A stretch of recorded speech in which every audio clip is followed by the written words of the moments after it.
दोस्तों मैं हूं आदिल खान आज़ाद। आज है 9 अगस्त 2025। आप देख रहे हैं आज़ाद बोल इंडिया पर Middle East big news show. इस शो में आज आपको दिखाएंगे Gaza, Israel, West Bank, Iran, Lebanon और गल्फ से जुड़ी कुछ खबरें। तो चलिए करते हैं शुरुआत बिना हेडलाइंस के। आईडीएफ की वार्निंग को इग्नोर करते हुए कल इसराइल की सिक्योरिटी कैबिनेट ने बेंजामिन नेतन्याहू का गजा सिटी पर कंट्रोल लेने का प्लान पास कर दिया था, लेकिन इस फैसले पर अब इंटरनेशनल लेवल पर स्ट्रांग रिएक्शन आ रहा है। सब लोग इसराइल के इस फैसले के खिलाफ हो रहे हैं। यूनाइटेड नेशंस, कई यूरोपियन कंट्रीज और चाइना तक ने इस कदम की कंडेमनेशन की है, मजम्मत की है, ये कहते हुए कि इससे पहले से ही खराब ह्यूमैनिटेरियन सिचुएशन यानी इंसानी हालात और ज़्यादा वर्स हो जाएंगे, ख़राब हो जाएंगे। गजा सिटी के बहुत से फ़लस्तीनी ये कह रहे हैं कि वो अपने घर नहीं छोड़ेंगे, यानी वो अब भी आईडीएफ को अपना जिगरा दिखा रहे हैं। वो कह रहे हैं चाहे इसराइल कितना भी प्रेशर डाले, हम अपनी ज़मीन नहीं छोड़ेंगे। उनके लिए ये सिर्फ मकान नहीं बल्कि उनकी आइडेंटिटी है, उनकी शिनाख्त है, उनकी हिस्ट्री है और आने वाली नस्ल के लिए ये विरासत है।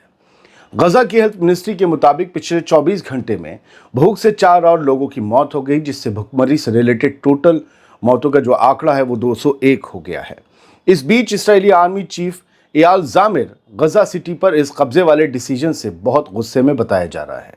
इसराइली ब्रॉडकास्टिंग अथॉरिटी के मुताबिक ज़ामिर ने मिनिस्टर्स से कहा कि वो होस्टेज की लाइफ को रिस्क में नहीं डालना चाहता। डिफेंस एस्टेब्लिशमेंट के कई लोग भी इस प्लान के अगेंस्ट हैं, खिलाफ हैं। एक सोर्स ने यहाँ तक कहा कि हम गजा में ऑपरेशनल कंट्रोल तो ले लेंगे, लेकिन उसके बाद क्या? ये एक डिजास्टर साबित होगा। डिजास्टर, हम फेल हो जाएंगे। रिपोर्ट के मुताबिक प्लान में गजा सिटी को पूरी तरह से आइसोलेट करना है, अलग थलग करना है। 10 लाख से ज्यादा लोगों को फोर्स करके जबरदस्ती नए एरियाज में भेजना है, जहां अभी इंफ्रास्ट्रक्चर बनाना बाकी है, यूं कहिए कि ओपन जेल्स बनाना बाकी हैं, और 12 नए फूड डिस्ट्रीब्यूशन सेंटर्स भी अभी सेटअप करना है। ये सब इस साल 7 अक्टूबर तक करना है। इसके बाद इसराइली आर्मी गजा सिटी पर फुल कंट्रोल ले लेगी। आप डेट सोच रहे हैं कि कौन सी चुनी गई? 7 अक्टूबर, हमास के हमले के ठीक 2 साल बाद लास्ट डेट तय की गई है गजा पर कब्जे की, और पहली जो इसका शिकार पहला बनेगा वो गजा सिटी शहरों का। बढ़ते आगे, ऑस्ट्रेलिया, जर्मनी, इटली, न्यूजीलैंड और यूनाइटेड किंगडम के फॉरेन मिनिस्टर्स ने मिलकर गजा में इसराइल के नए और बड़े मिलिट्री ऑपरेशन लॉन्च करने के फैसले को रिजेक्ट कर दिया। ये पांचों मुल्क इसराइल के इस फैसले के खिलाफ है। पांचों वेस्टर्न अलाइज ने जॉइंट स्टेटमेंट में कहा है कि वो नेगोशिएशंस के जरिए 2 स्टेट सॉल्यूशन के लिए कमिटेड है। मिनिस्टर्स ने इसराइल से ये डिमांड की है कि इंटरनेशनल ह्यूमैनिटेरियन ऑर्गेनाइजेशंस के लिए हाल ही में लागू किए गए रजिस्ट्रेशन सिस्टम में फौरन बदलाव किया जाए ताकि राहत के कामों में अड़चन न आए। खबर के मुताबिक इसराइली कैबिनेट के सेशन में चीफ ऑफ स्टाफ जो आईडीएफ का है, एयाल ज़ामिर, उसने अपनी कंसर्न्स रखी, अपनी फिक्रें सामने पेश की, जिसमें गजा में होस्टेजेस की लाइफ को लेकर सीरियस और इमीडिएट जो खतरे हैं उनकी वार्निंग्स भी शामिल थी। लेकिन कई इसराइली मिनिस्टर्स उस पर चिल्लाने लगे और उसकी बात काट दी ज़ामिर की। रिपोर्ट्स के मुताबिक कैबिनेट में इन सभी वार्निंग्स को पूरी तरह से इग्नोर कर दिया गया है, यानी अब होस्टेजेस मारे जाएं तो मारे जाएं, बस गजा पर कब्जा जमाना है, पूरी ज़मीन हथियाना है। यही नेतन्याहू का प्लान है। दोस्तों, ये अब तक की जो जंग है 2 साल की, उसमें सबसे बुरा फेज़ है, सबसे ख़तरनाक फेज़ है। ये गजा पर, गजा के शहरों पर मुकम्मल कब्ज़े का प्लान है, जिसकी शुरुआत गजा सिटी से होने जा रही है। जर्मनी ने इसराइल को बड़ा झटका दिया है, बड़ा फैसला लिया है और ऐलान किया है कि वो इसराइल को अब हथियारों की सप्लाई रोकने जा रहा है। ख़ास तौर पर वो हथियार जो गजा में इस्तेमाल हो सकते हैं अब इसराइल को नहीं दिए जाएंगे। जर्मनी इसराइल का दूसरा सबसे बड़ा हथियार सप्लायर है। जर्मनी के चांसलर ने कहा कि ये पाबंदी अगले नोटिस तक जारी रहेगी, हमेशा के लिए नहीं है। यह कदम उस वक्त आया है जब यूरोपीय और अरब मुल्कों ने इसराइली कैबिनेट के गजा सिटी पर कब्जा करने के फैसले की सख्त मुखालफत की है। इधर इसराइली मिलिट्री का कहना है कि वो इस वक्त गजा का तकरीबन 75% हिस्सा कंट्रोल कर चुकी है। हमारे कब्जे में 75% गजा। रिटायर्ड इसराइली ब्रिगेडियर है कि जनरल आमिर अबीवी, उसने कहा है कि अगर मिलिट्री गजा सिटी पर कब्जा कर लेती है तो इसराइल के पास पूरी स्ट्रिप का, गजा पट्टी का 85% कंट्रोल हो जाएगा। अबीवी के मुताबिक गजा सिटी गजा का दिल है, ये असल में गवर्नमेंट का सेंटर है, हमेशा से सबसे स्ट्रांग रहा है और यहाँ तक कि हमास की नज़र में भी गज़ा सिटी का गिरना या कब्ज़े में चला जाना मतलब हमास का ख़त्म हो जाना है। उन्होंने कहा कि गज़ा सिटी पर कब्ज़ा गेम चेंजर साबित होगा। इसराइली मीडिया के मुताबिक इस वक्त गज़ा सिटी में लगभग 9 लाख लोग रह रहे हैं, जिनमें बहुत से वो हैं जिन्हें मिलिट्री ऑपरेशंस की वजह से दूसरी जगह से निकाला गया है। ये उनका शहर भी नहीं, लेकिन वो यहाँ बसे हुए हैं। जंग से पहले हमास की सबसे ताकतवर फाइटिंग यूनिट्स का बेस भी नॉर्दर्न गज़ा में था, जिसमें गज़ा सिटी भी शामिल है। गज़ा की फ़लस्तीन की बहुत सी खबरें हो सकती हैं, लेकिन इस बीच कई खबरें रह जाती हैं।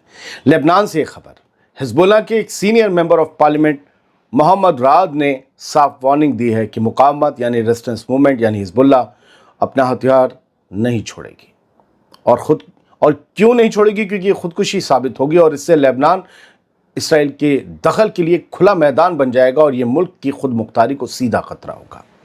अल मनार टीवी को एक इंटरव्यू दे रहे थे रात और उन्होंने इस दौरान कहा कि अमेरिका और इसराइल का हथियार छोड़ने के लिए टाइम टेबल बनाने का दबाव इसलिए है क्योंकि वक्त उनके हक में नहीं है, इसलिए वो प्रेशर डाल रहे हैं। रात के मुताबिक हिज़्बुल्लाह की मौजूदगी ही उन्हें सबसे ज़्यादा परेशान करती है।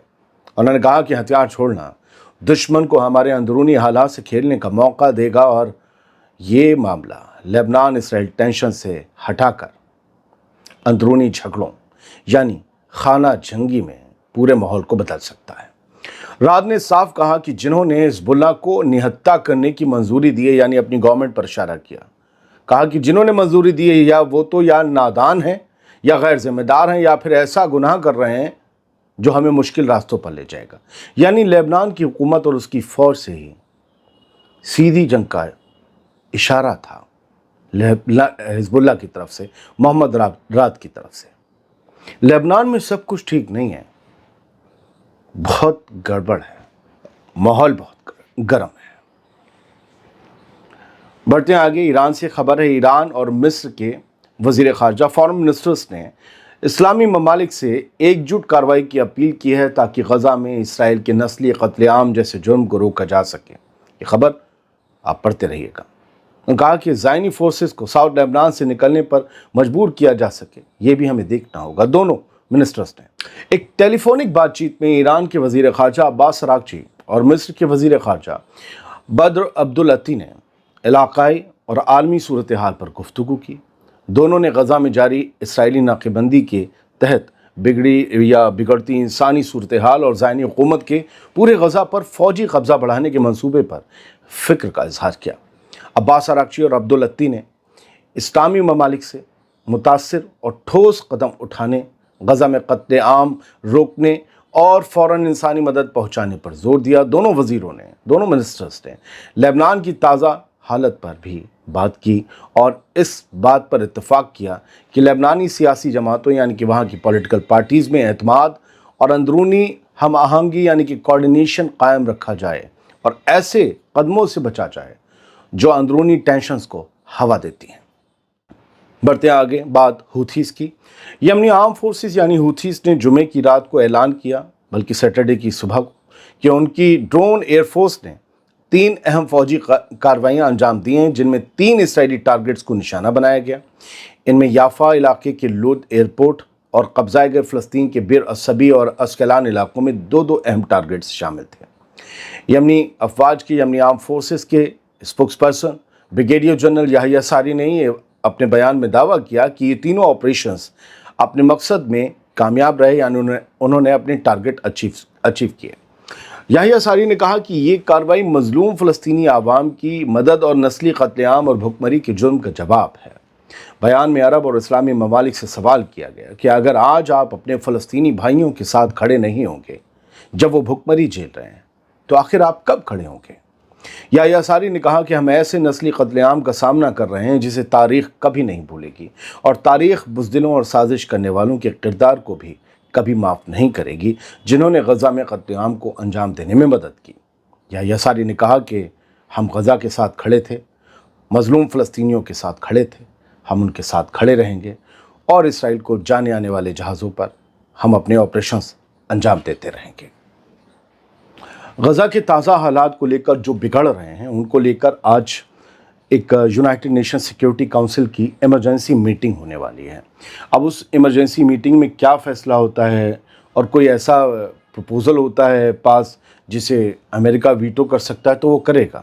بھلے یہ لوگ یہ کہیں کہ فوراً فائر بند ہونا چاہیے یا فوراً اتنے چلو 100 کی جگہ 300 ٹرک مدد جانی چاہیے، 300 ٹرک مدد پر بھی امریکہ ویٹو کر سکتا ہے۔ تو پھر بھی لیکن یہ سب درج تو ہو رہا ہے، یہ لوگ اپنی کوششیں کر رہے ہیں، امریکہ اپنے فیصلے کر رہا ہے۔